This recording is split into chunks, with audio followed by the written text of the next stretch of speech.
Transport Operators Development and Sustainable Services TODSS says there is no planned demonstration or strike action among public passenger vehicle operators today.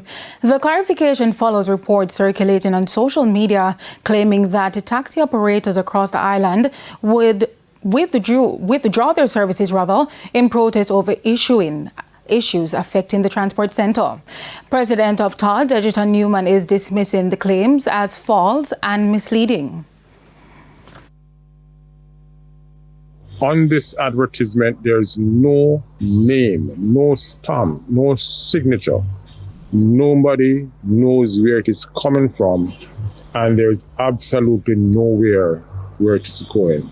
I remind all Jamaicans, commuting public, that May 26 is business as usual. We have an understanding with the government of Jamaica through the Ministry of Transport and the Ministry of Finance that we will hear on June 1 what is the situation with the balance of 16% owed to us close to 3 years ago.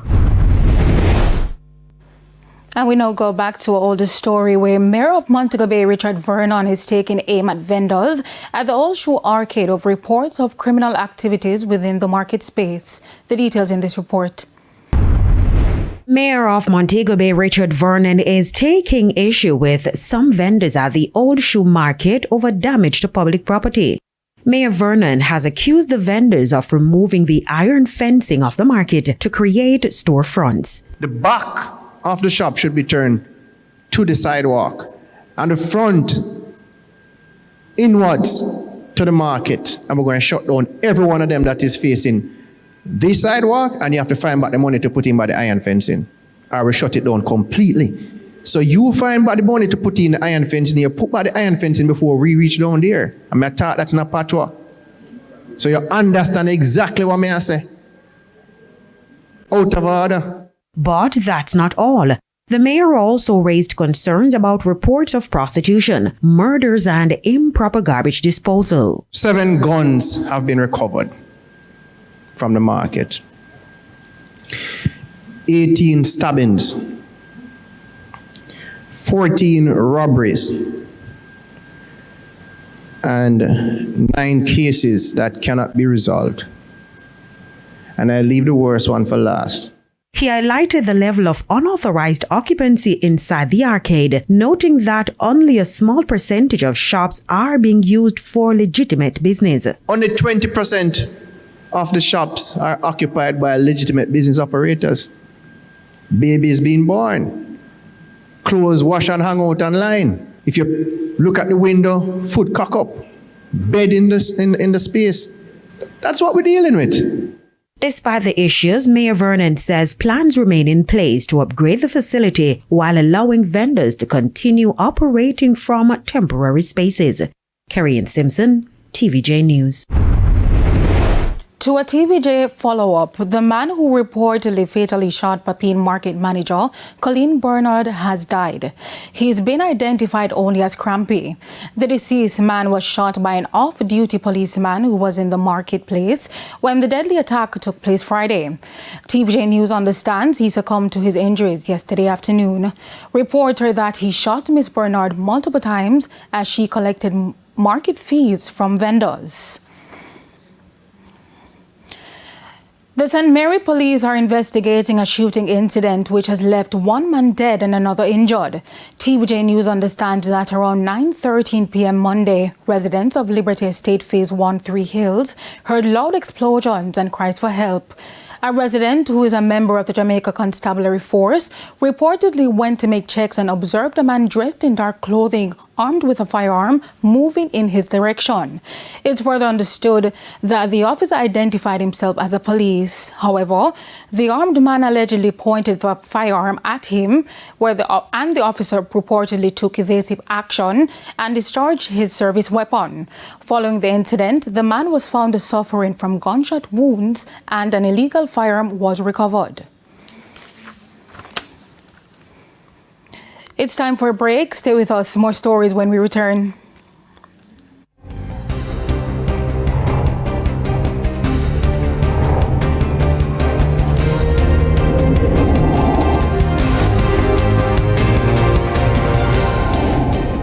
Welcome back to the Midday News. It's now time for the Business Minute.